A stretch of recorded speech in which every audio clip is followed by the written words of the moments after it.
All right. Good evening. We are live on YouTube and Twitch and Twitter, but we're going to bring in our Facebook groups. That's the Mile High Huddle and the Mile High Huddle podcast page, your daily Broncos coverage. We'll open those up, let them breathe for a little bit, and we will get going on building the Broncos.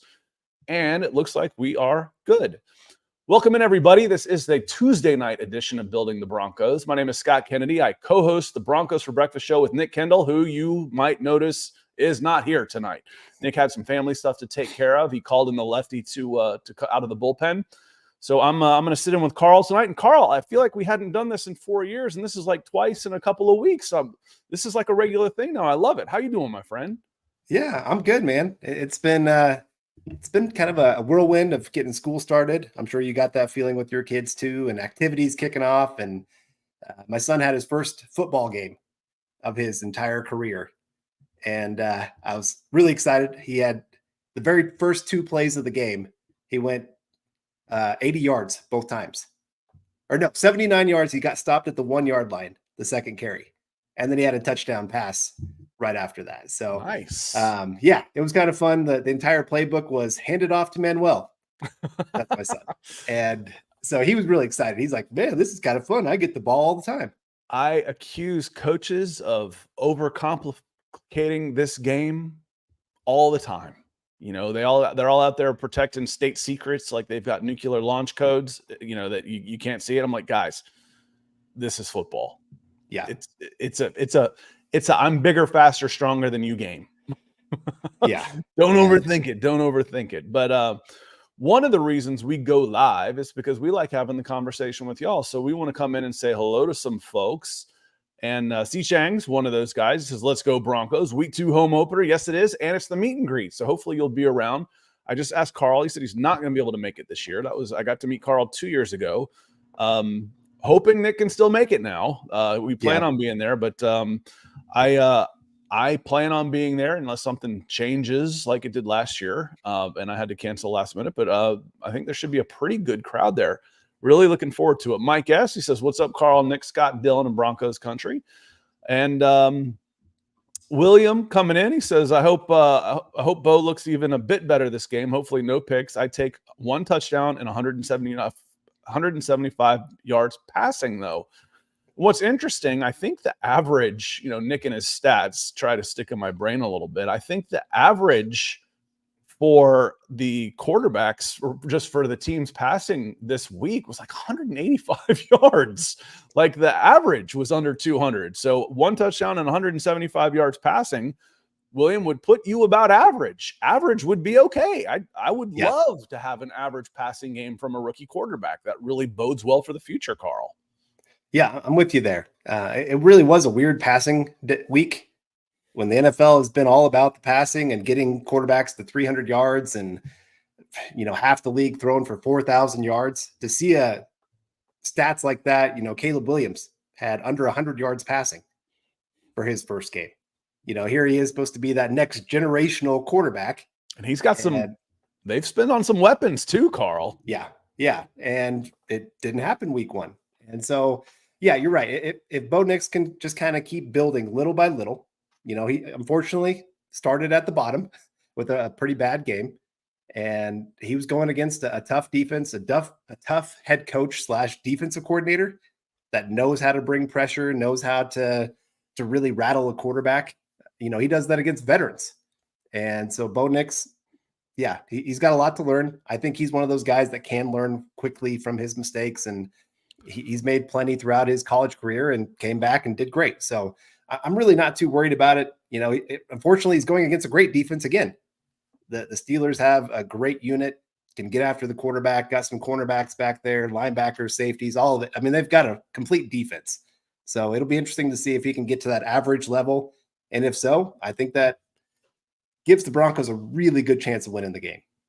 I think being at home is going to make just a big difference on its own. Just the noise in Seattle is like, makes you, I don't know if you've ever had something go off in your head. It actually makes you like dizzy, like vertigo for just a second. It can get so loud. It's not loud in Seattle. So this will be a big change just for just to be able to get home and be able to call your signals out. You know, we talk about the Professor Bo Nix and his pre-play processing. I have to say that slow, Carl. You can't really do that in Seattle, and he'll be able to do that at home in front of Broncos country. So looking forward to that. One of the things where we titled it the Broncos stock report, who's up and who's down. That's what we're going to get to after we do say some hellos, including Chase Wellner with the fist bump. Right back at you. Good to see you, Chase. Hope you are doing well. Speaking of, home, the go to your home ball. I always love Chase's I always want to call it an avatar. What the hell is his thumbnail there? And I always screw that up. Woody, good to see you. He says, good evening, my fellow Broncos country enthusiasts. Good to see you too. And US Dave, unfortunately, sounds like a person after my own heart. He says, my expectations for Bo are nothing, so he can't disappoint. See, if you never get your hopes up, you're never disappointed. The problem is you walk around like a miserable SOB like me. I'm never disappointed. I'm just always in a bad mood. Yeah. So, see, I'm the hopes up every so often, Carl. Yeah, I'm the find the silver lining in everything kind of guy. So I can always find some good and go, oh, well, I know this happened, but this over here came good. So it all kind of evens out and works out. That's how I try to live my life. It looks like they're going with some Espanol in here tonight. So buenas tardes, everybody. And see, no S for dad. This is not the Primero show. This is, I think this is the second time Carl and I have been together. At least it's been the second time in the last month. Yeah. So, but I thought it was going there too. Roy, good to see you. And hello, Todd Ostendorf. Good to see you, Todd. He says, hey there, Scott and Carl. Yeah, we got beat Sunday. Looking forward to the week ahead in the second week. And we'll talk more about it on Broncos for breakfast in the morning. But watching the Steelers play last week, the Steelers are going to be in every game. I don't care who they're playing. Their defense is good enough to keep somebody from scoring a ton of points, and their offense is awful. So they're going to be in tight games. They're going to be in 13-10s all year. And that's usually how you end up right around 500. And, if they keep Mike Tomlin's streak going, they'll probably go 9-8 this year. Somewhere along that line, they're going to lose to somebody they shouldn't lose to, and they're going to beat somebody you wouldn't think they're going to beat, because that's how it goes when you're so one-sided the way they are, because their offense was poor. It was poor. Daniel Berry Sports Highlights, good to see you. He says, yo, hey, yo. A little Scott Hall action in there. So, Phil McLaughlin, good to see you. Says, good afternoon, Carl and Deacon Scott. Do you think Payton will stick with the run this week? That's a good question. He says, hashtag Buckham, hashtag MHH for life, and hashtag Broncos for life. Carl, you take first crack at this. Well, so then you're kind of running right into the strength of that Steelers defense. That defensive line with TJ Watt, Cameron Hayward, there's just guy after guy. They can send wave after wave to stop that run game. Highsmith on the other side. Yeah. And so Travius Adams. Yeah, they're good. I think if there is a weakness to that defense, I would maybe say the cornerback room. They're not proven yet. They've got a lot of young guys that are getting a lot of reps for them. So I think if there's a place to attack, that might be it. But then again, Broncos are not very strong at wide receiver. We kind of saw that last week. I think there was something about how the Broncos had 0 yards after contact in that last game. They averaged 0 yards. And that's terrible. You can't have that, especially in this kind of offense where that's that on the how you're running going. backs. I didn't know if that was true for the entire team. Okay, that's true. It might just be. I did see that on the running backs. Okay, but even the wide receivers, though, there's a lot of plays where if you just pick up a couple more yards, it completely changes the dynamic of that play, or that drive. There was one with Greg Dulcich, caught it about 2 yards short, and he had to make one guy miss. And I get it, like throwing short of the line of scrimmage, that's the chance you take. And I was just hoping if he could just make that one guy go get that first down. A couple other wide receivers, it was the same thing. And so this is going to be a big game. If they can go win those one-on-one battles, maybe make that one guy miss, that's how you're going to get this offense going. And that can't be right, that it's the running backs. The running backs just cannot be a 0 yards after contact. Can't be. That can't be right. Receivers makes more sense to me. Yeah. Because they don't break as many tackles as running backs. I mean, Javonte Williams not getting a single yard after contact. There's just no way. Yeah, I There's was no gonna way. say So I must have. I'm remembering what I read wrong. I have. I can't quite remember. Yeah, it's somewhere in there, but even there, Javonte Williams, I thought he did all right. Jaleel McLaughlin, not a great game for him. I mean, if we're going to talk about stock up, stock down, we'll get into that a little bit more. But yeah, all of those guys, they've got to take a little step up because it was not a great game for the weapons. Did not prove some of our concerns. I'm sure, like each of us have talked about that. We're worried about the weapons that this team has because they just have very few proven guys. We got Cortland Sutton, who's not much of a yards after catch kind of guy. And then the rest of them, they're big question marks, and they did not answer any of those questions in a good way this last week. Kenny Booker, good to see you, Kenny. Hope you're doing well. He says, "What's up, fellas? Will Mims get 2+ reception? He only got 1 target last week." I think you already answered the question for me, Kenny. Until this becomes a yes, I will keep saying no. The Denver Broncos played their players in the preseason, their starters in the preseason, probably more than anybody in the NFL, and Mims was AWOL. Come first game of the season, Mims is AWOL. So he has not instilled the trust into the coaching staff, into making them think that he needs to be a part of the game plan week in and week out. Just like Troy Franklin. Troy Franklin was inactive. Mims might as well have been for the offense and just becoming a special teams gadget player, which is fine. That's an awful lot to spend on a return man. Yeah, he's been one of the bigger disappointments. I mean, he's the first draft pick of the Sean Payton era. And you look at him in college, he was a big play machine left and right. I mean, it was so much fun to watch his tape coming out of college. In the NFL, he just hasn't picked up on the nuances of the game. Like I said, he can't be trusted. That's a big thing. If he doesn't know what he's doing on a play-by-play basis, where he's supposed to be, what kind of route he's supposed to be running, I think that's probably a bigger part of some of this is just the coaches can't trust him other than, hey, we got these gadget plays. But then a defense knows if Mims is in, they're going to be running some kind of gadget play. So then the gadget play doesn't work. Right. And so I'm predictable with my unpredictable plays. Yeah, exactly. And so it doesn't work very well. And it's unfortunate because he is one of the more athletic guys the Broncos have. And the Broncos could use some speed to keep a defense honest and have to really respect getting beat over the top. But like I said, if you can't be trusted, that doesn't matter. Eric Flynn, thank you for coming in with some stars over there on Facebook for us. That looks like I have to see the bigger picture on that because from here with the colors and the big head, it looks like a Buckeye. It looks like the Ohio State Buckeyes to me. I was thinking of what's the movie Spaceballs, where he's got the giant helmet. That's what I'm thinking when I see that picture. Brutus the Buckeye. That's what it looks like to me, but it's literally this big on my screen. Yeah. So it's tough to tell. Eric, appreciate you coming in. Todd asks, he says, was Russ benched before he even took the field? No, he went to see it was questionable during the week, and then he went to go see a doctor on Friday about his calf. I'm like, well, this doesn't bode well. Oh, I'm going to give it the old college try, blah, blah, blah. Up until game time, I'm out there, I'm working out, I'm doing my high knees and all that stuff, and then he was out. What's interesting to me, Carl, is it's Tuesday, and the Steelers have pretty much ruled him out for next week for the Broncos game.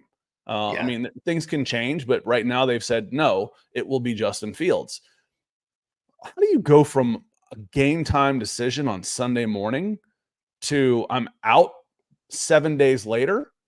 You know, that's a little off to me, Carl. Yeah. Anytime that a player is getting a second opinion, that second opinion usually isn't better than the first one. You know, it's more of we're throwing a Hail Mary and just hoping that maybe they see something a little different and we can get this worked out better.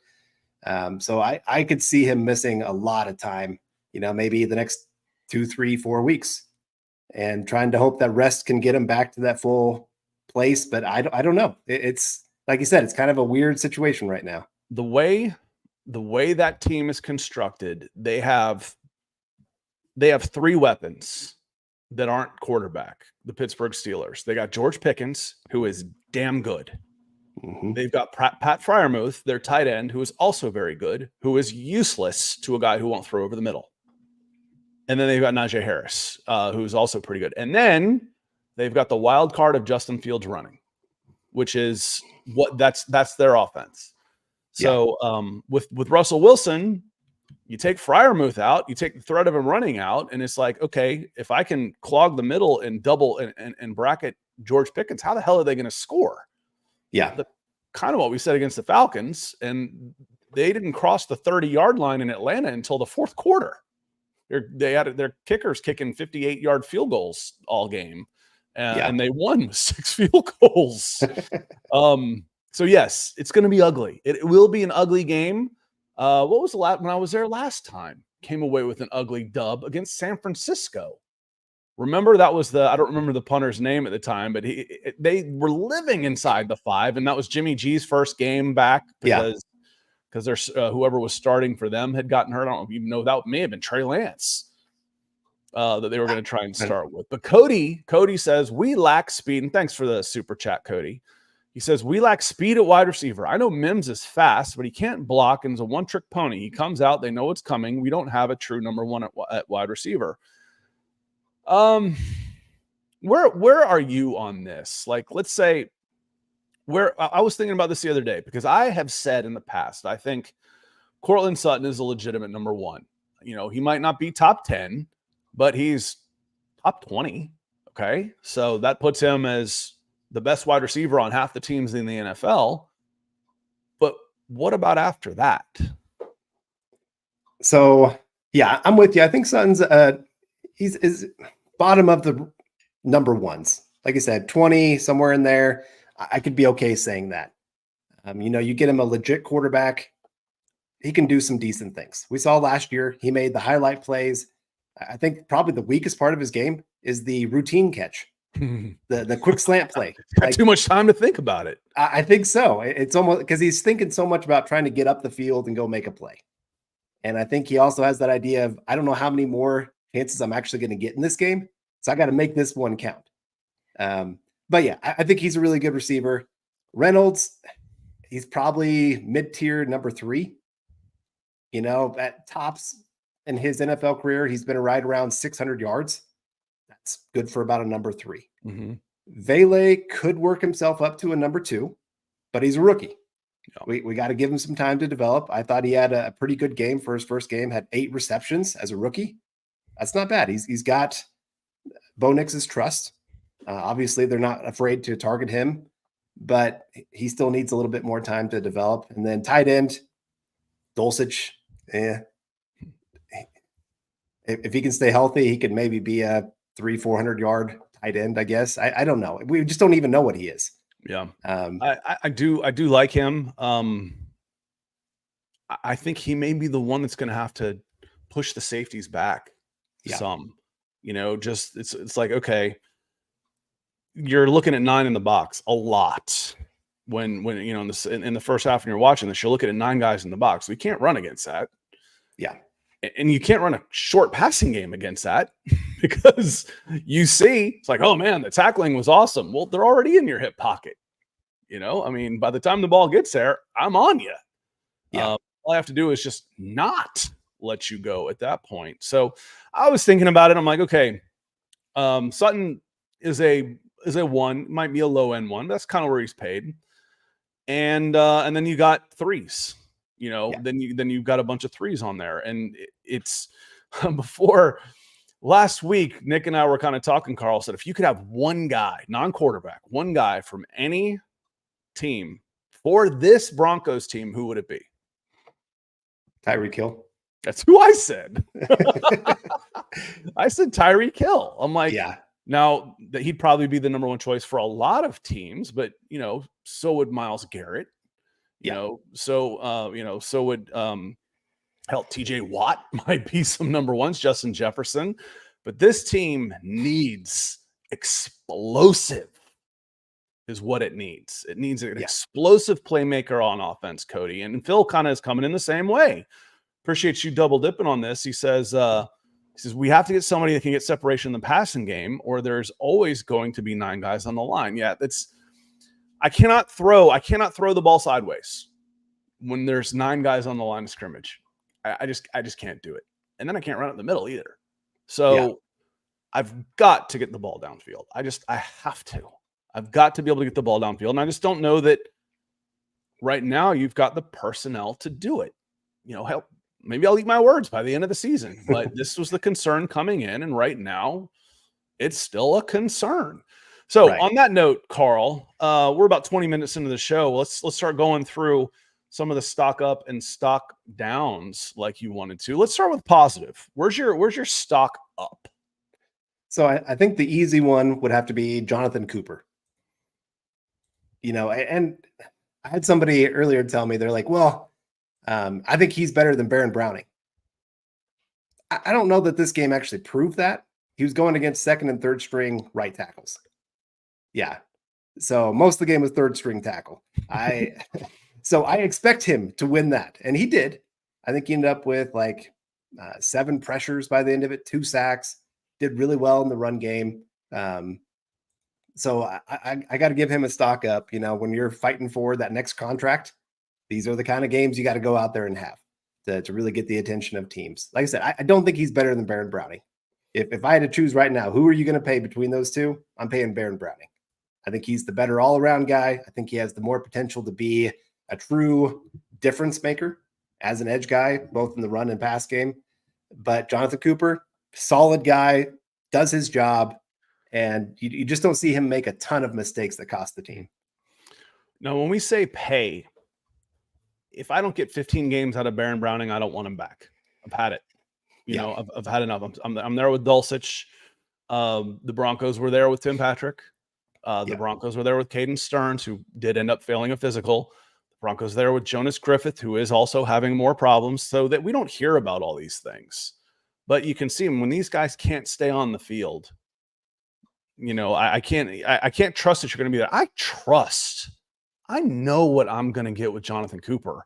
Right. And if that's the case, I know what I need to build around with everything else. So, I agree. I mean, I know he was going against third team right tackle but so what? That's who they had. That's not his problem. Right. And he whooped him, and he looked really good doing it, and he had a great game. And yeah, I agree with you. Stock up on him. I almost want to go to the other side of the line then, horizontally. Mm-hmm. And I'd say stock up for Zach Allen, but I love Zach Allen. Yeah. So I'm going to come inside, and I'm going to say DJ Jones showed flashes of 2022 DJ Jones instead of the 2023 DJ Jones. Stock up for me on DJ Jones. I'm with you. I also had Malcolm Roach on this list. I thought he had a very solid game for being, he's a backup nose tackle. And I thought on his reps that he had, he did pretty darn good. He got some pressure. That was really not a big part of his game when he was with the Saints, but he got back there in the backfield. Really, the entire defensive line, their ability to get after the quarterback and really rattle that entire offensive line. I know second half didn't quite go as well.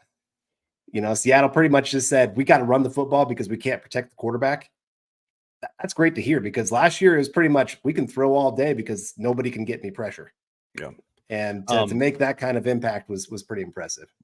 Yeah. And then unfortunately, I think you're still light overall on the defensive line. Right. And the linebacker, you're still a little light in your front seven, because then Seattle said, you know what, we're just going to run it right. Can you stop us? And you couldn't. And that ended up being the difference in the game. That's where they ended up taking the game over. They're a good running team. They got a good running back, and they're at home. That was and that ended up being the difference in the game. Boogmeister, good to see you. I know who's going to be at the meet and greet. The Boogmeister is going to be there. He says, big dogs. Caught you live. My son and I leave Friday for Denver. Got our tickets for the game. Our first one. Awesome. That'll be awesome. What a fantastic place to watch a game. I took this picture that's behind me. That was where my seats were, from the point of view, not actually up there. Right. See that guy right up there next to that was, I was in the Euchre front row. Must be in the front row.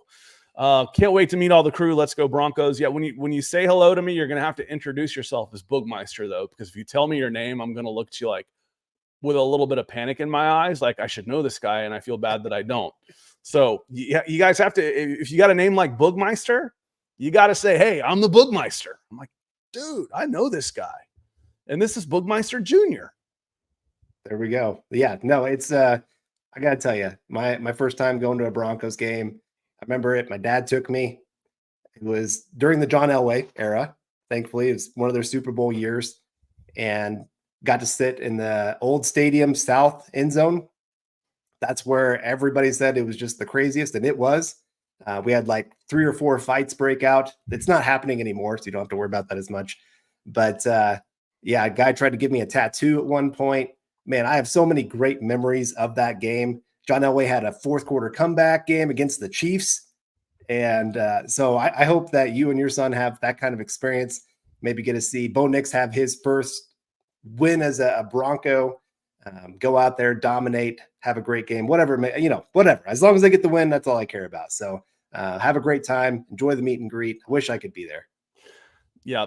Sorry, we're going to miss you this year, Carl. Now, have you looked at the PFF grades? A little bit. Okay, but not, just not that much. Cause I always say I like to use PFF as a guide. Okay. Yeah. Trust, but verify. I'm going to watch a game and I'm arrogant enough to say, okay, I like what I like. Are they grading the same things that I see? If not, then I have question marks. Yeah.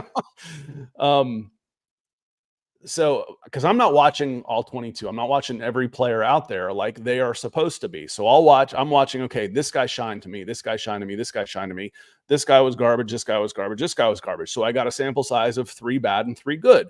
Where did they show up on the PFF rankings? Well, do you know who the lowest graded defender was for the Denver Broncos by PFF? I do. Zach Allen. Zach Allen. I thought he was the best defensive player out there. So I was shocked when I saw that. Would you say, all right, here's my next one. Would you say, this is a real hot take here, this is going to be a tough one, so get your thinking caps on. Would you say DK Metcalf is a good receiver in the NFL? Honestly, I say he's a little bit overrated. Okay. I think he's... But that's not the question. I think he's a good receiver. Yes. Okay. Let me see. What kind of numbers does DK put up? He's right around 1,000, isn't he? Because he's sharing the ball a lot. Yeah. He hasn't had one of those crazy like 1,500, 1,800 seasons, has he? No, I think he had a 1,200 yard season. And 1,300 in 2020, 10 touchdowns, just under 1,000, 1,050, 1,100. Okay. But if you hold him to 3 catches for 29 yards, did you do a pretty good job in coverage on that guy? I mean, obviously, if you average that out for a season, that's compared to what his really averages are. 500, that's 500 yards. Right. So, yes, I would call that a really good game. I would say that is a really good coverage day. The Pat Surtain coverage grade from PFF is 43.5. Let's ask DK Metcalf what he thinks of Pat Surtain's coverage skills. Because for me, a stock up, as much as you can say a stock up, is Pat Surtain just got his big contract. Yeah. How's it going to affect him? It's I don't think we really had that question, but it's still a question. It didn't. They went out there and like, listen, we're going to use this guy like he's the best corner in the NFL. We're going to put him on their number 1 and we're going to do other things around him. He shut their number 1 down. Yeah. Down. Shut him down. He got home and shook out his pockets and some car keys, some change, and DK Metcalf came out of his pocket. He had him in his pocket all game. I was gonna say, I remember. So when that happens, what my point on this, Carl, is I can't trust these PFF grades for anything. Yeah. I can't look at these and say, oh, it looked like, what'd you guys think of Luke Wattenberg? Well, I didn't really get a chance to see. I wasn't watching him that closely, but PFF says, I have to throw this game out the window for PFF because their grades were so bad on the ones that I happen to look at. I'm like, well, it kind of ruins everything. Like I said, Zach Allen being clear at the bottom when I thought he was the most impactful player on that defense. I thought he even made bigger impact than Jonathan Cooper. Like Cooper got the stats, but Zach Allen destroying some of those plays, destroying drives. I mean, he was menace. That's one of the better games I've seen from him. Second half wasn't as good as the first half, but you could say that about pretty much the entire defense too. And, Seattle figured some things out and made some adjustments. Broncos didn't quite make as many. So I'm with you. Patrick Surtain, I remember a lot of those catches.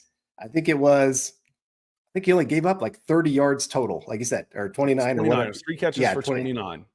So that's nothing. That means like the catches that are being made against him, he's stopping them right there. They're just these little short dinker ones that, Bo Nix was hitting those kind of passes.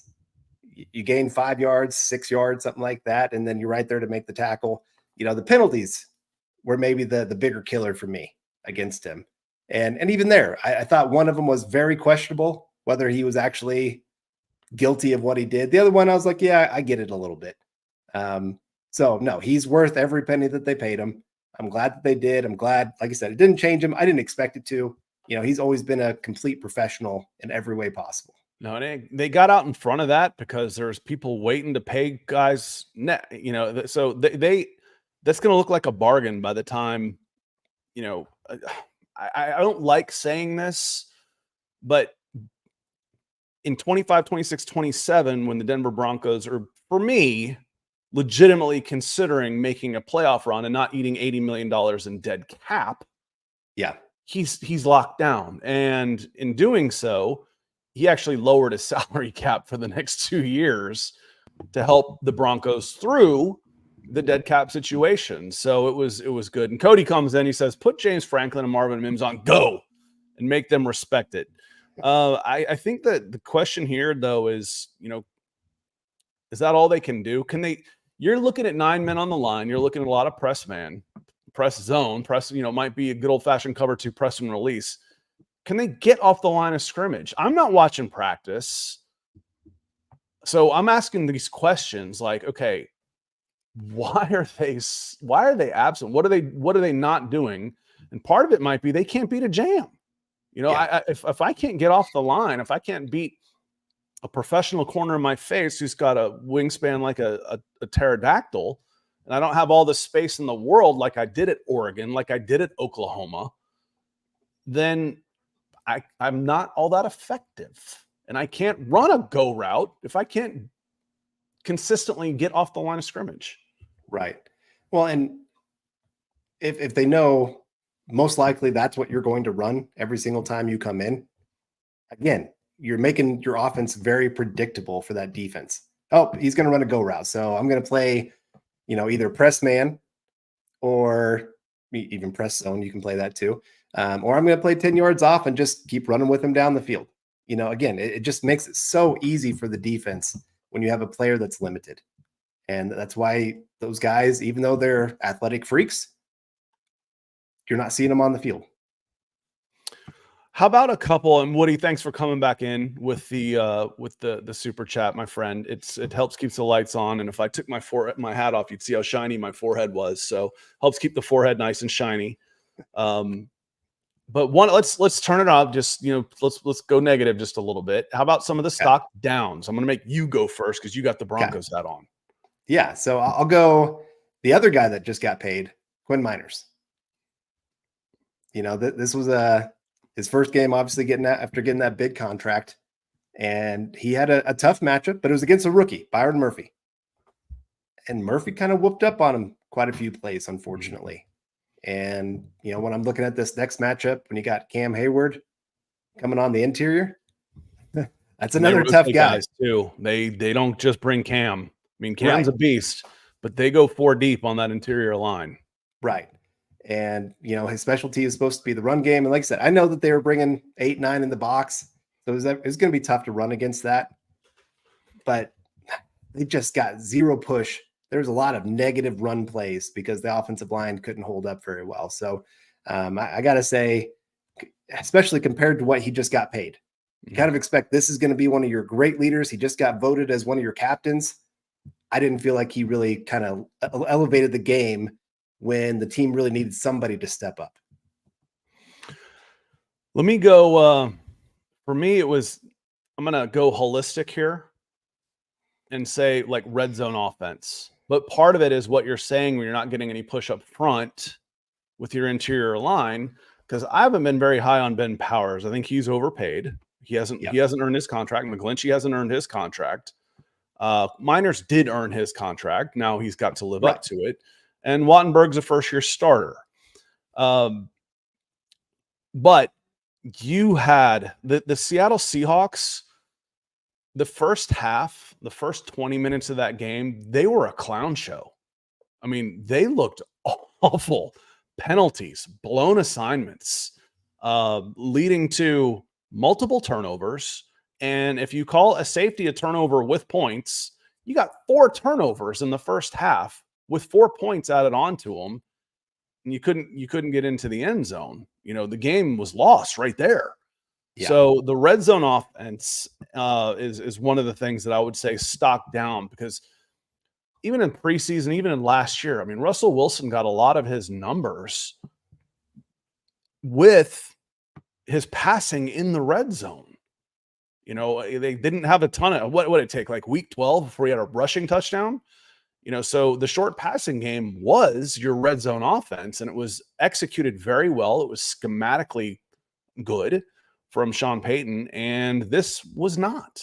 This was not. So stock down, red zone for the Denver Broncos. Yeah, I'm with you there. I knew at halftime when the Broncos were only up by, was it 3 points, 2 points? Was it 10? It couldn't have been 10. It went 5, 8. I'm not sure. It was such a weird score. I know it was. Two safeties.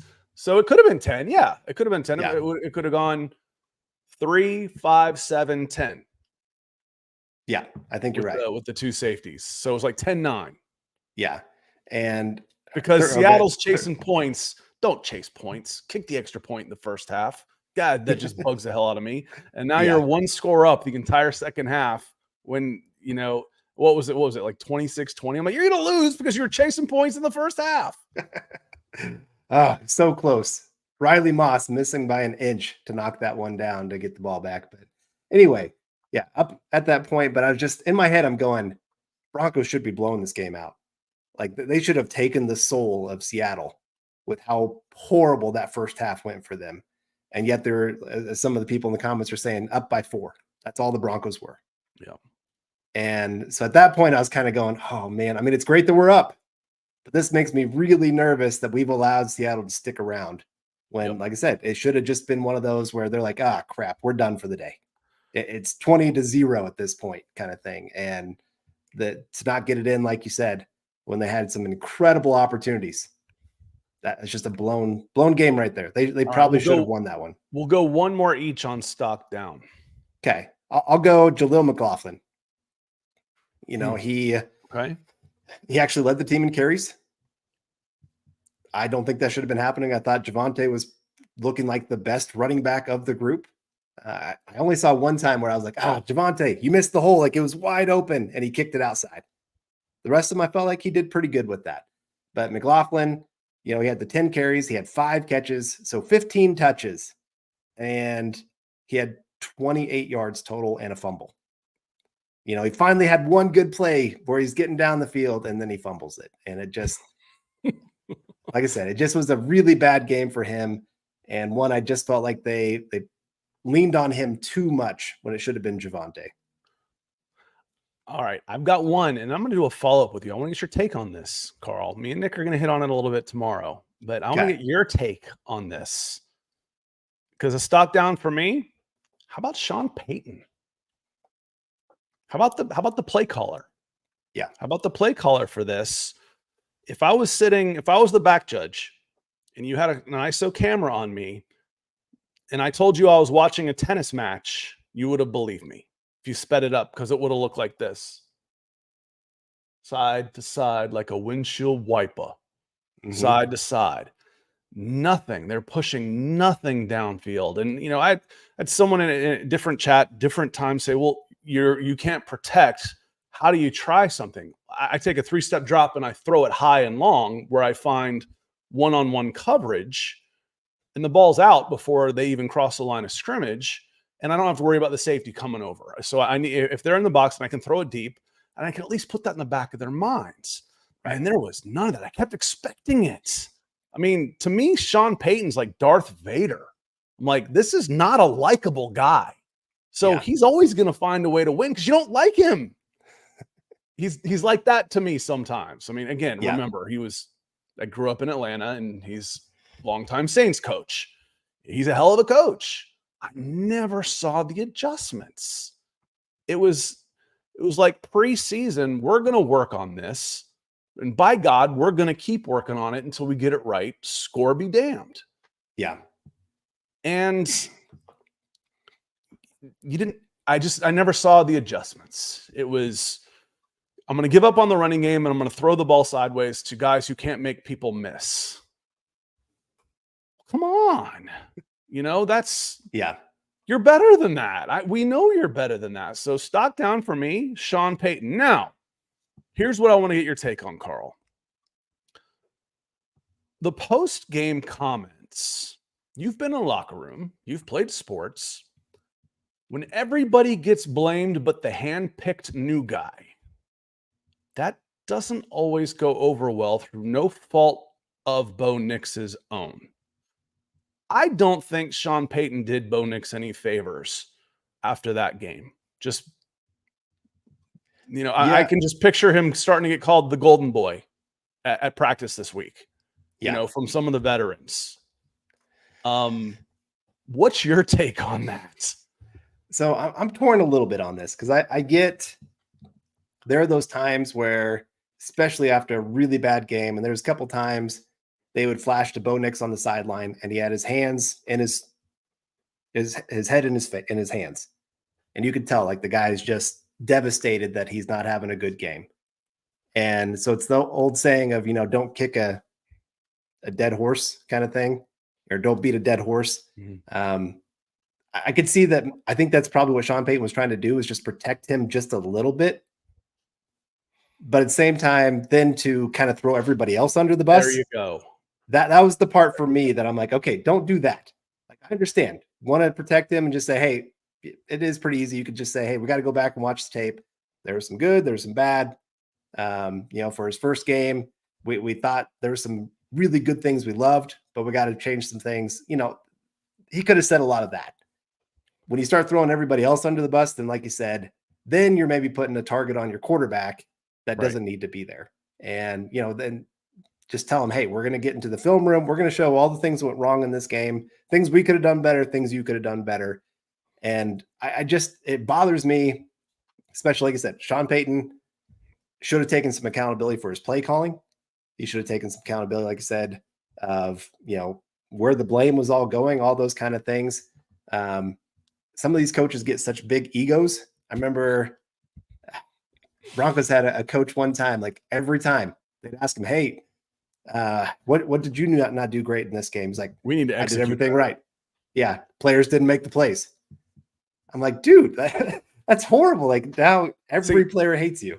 At least you should Steve Spurrier it. Steve Spurrier once said, I don't remember what game it was. It may have been after Auburn when Pat Nix went down there and beat Florida in 94. And Spurrier said something along the lines of, we obviously didn't coach these guys good enough because they're not making, it was along the lines of, they're not making plays, so we didn't coach them good enough. I'm like, that's a backhanded excuse, kind of like Cody coming in. Appreciate the super. He says, VJ does the same things, no adjustments. Yeah, I bet I expect more from Sean Payton. I do. Yeah. And it worries me personnel wise. Do you have this little faith in your personnel? That's what worries me a little bit, because Sean Payton's better than this. Yeah. I know, he is. So do you have that little faith in your personnel? This is how you really think is the best way to win? Ooh. That scares the bejesus out of me, y'all. And it's just week one, so we'll see. And going back to the fair-haired golden boy child comments from week one, that's the key right there. Week one. It's week one. Let's just see. He had a rough game. A lot of it, he's not necessarily wrong through no fault of his own. A lot of it had to do with the plays his coach was calling for him. Yeah, I wouldn't say that Bo Nix ever really had a chance to thrive. for goodness sakes, when you're throwing the ball side to side the whole time and running into a 9-man box. So those are my thoughts, Carl. Yeah. No, I'm with you there. We talked about this a little bit in our group chat afterwards. And like I said, I get what Sean Payton was trying to accomplish because, I've coached sports. I know you've coached some. There's a right time to publicly call out a player, and there's a wrong time that's going to bring more damage to them. And so you got to know that balance of when to put pressure on them and when to kind of encourage them, kind of build them back up after a rough day. So, and Sean Payton, that's part of what he brings. He comes from that Bill Parcells kind of mind games, trying to really get the most out of his guys mentally. And like I said, I don't think he handled this one perfectly by any means. I get it, but there's better ways.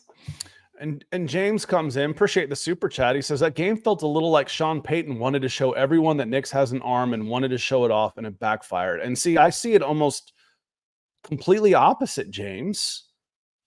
I saw a play caller that didn't trust his receivers and didn't trust his quarterback. So we're going to keep everything simple Simon, right behind the line of scrimmage, easy throws. Every time you throw the ball downfield, I'm nervous. Yeah. So, and like I said, that's what scares me is like, do you feel, despite all the bluster about all of these wide receivers, nobody else thinks this is a great wide receiver room except the Denver Broncos publicly. Right. Now, don't listen to what they say, watch what they do. What'd they do? They treated this wide receiver room like they had no faith in them. I don't trust you. I don't trust these guys to block. I don't trust him to throw the ball downfield, and I don't trust you guys to get open downfield. So we're going to throw everything within 2 yards of the line of scrimmage or 5 yards behind it and see what we can do. It wasn't an encouraging game for me, James. It was not. It was not an encouraging game for me. I mean, there's still plenty to like, but I'm talking about, are you going to go 10-7 or are you going to go the prediction I made last week, which was 6-11? I'd love to be wrong. I'd love to see 10-7 for y'all. Right. Yeah, you're right. They're going to have to, at some point, like you said, put out that trust and just say, hey, you guys go out there, trial by fire, and either sink or swim. Hopefully that you swim and it all kind of works out and we've got some things going. Maybe Vele turns into more than you thought he was going to be. Cortland Sutton shows that he is that true number one that can go for 1,000 yards. Greg Dulcich, like you said, can be that middle guy that really keeps the defense honest, that they have to stay back a little bit. But until we see it, at this point, it's still at that place where we're going, I don't know. Show me. Yeah. We're the Missourians around here. Show me. So, who showed us, though, was Phil, was Eric, was Cody. Phil came in more than once. The Boogmeister came in more than once. Woody was in here, and James closing us out. That's who showed us tonight. Thank you so much for your support. We are going to get out of here tonight. I want to run through some matters of business here real quick. Want to make sure that everybody, this was on the Mile High Huddle podcast. This is Building the Broncos. You can follow us on Twitter at the mother account, the MHH Pod, and at Mile High Huddle. Make sure you're checking us out on Facebook at facebook.com/Mile High Huddle Pod. And always, always, always, this link is in every description of every podcast we do is mhhmerch.com. And there will be plenty of merch at the meet and greet this weekend. So looking forward to seeing you there. And then Instagram has been a place that we've been trying to build up a little bit and have some fun there. I spend more time on Instagram than any other social media platform, Carl, by far. I get into the reels and I'm just gone for a while. I'm like, okay, I want to turn my brain off for a little bit. So check us out on Instagram. Of course, you can go to Spotify or Apple Podcasts. Leave us. This should be the deacon over here. He's like legitimate. Football priest, your deacon, 5-star review for a chance to win some swag each and every month. And of course, as it says on the bottom here against the scroll, how you can really help us out no matter what. And it only takes one click of the button. Subscribe, like, and share. Carl, any final thoughts before we get out of here? Yeah, I got to say, I was surprised by the defense in a good way, disappointed in the offense in a bad way. So I think there's a few more pieces on the defense than maybe we were thinking. That defensive line looking like it could be a top 10 unit and getting after the quarterback. Riley Moss, we didn't talk about him much. He allowed quite a few catches, but he was tested, and I don't think he looked completely lost. So I was happy to see that. And so, like I said, I have some good things going, some bad things going with this, but it is week one. Week one is always the craziest week in the NFL. You never know how it's going to turn out. I mean, who would have saw Patriots beating the Bengals week one? But yet it happened. Jacoby Brissett, veteran quarterback. It seems to matter, I guess. That's for sure. And is that Jared Mayo, the new coach there? Congratulations to him as well. And it was 6 first-round quarterbacks. Who do you think, how many of them do you think had a positive week one? I guess probably the guy who has the biggest argument is Jaden Daniels. Yeah. Jaden Daniels. Yeah, he was like 65, 70% passing, almost 200 yards. He was right there at like the 189, and then he had 87 yards rushing and 2 touchdowns. Everybody else, Caleb Williams had an awful day. Yeah. And then JJ McCarthy's out. Michael Penix isn't playing, despite that Kirk Cousins is back there hopping around on one foot.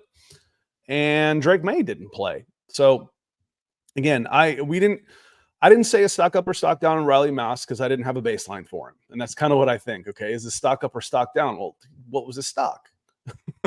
Yeah. So, but I thought he played pretty well, and I thought Bo Nix was fine. Was, again, his numbers weren't great. His numbers were poor. That's not all on him. It wasn't. And that was a really tough place to have a first game. It was a tough defense to have a first game. And then your play caller didn't help you out a whole hell of a lot. Right.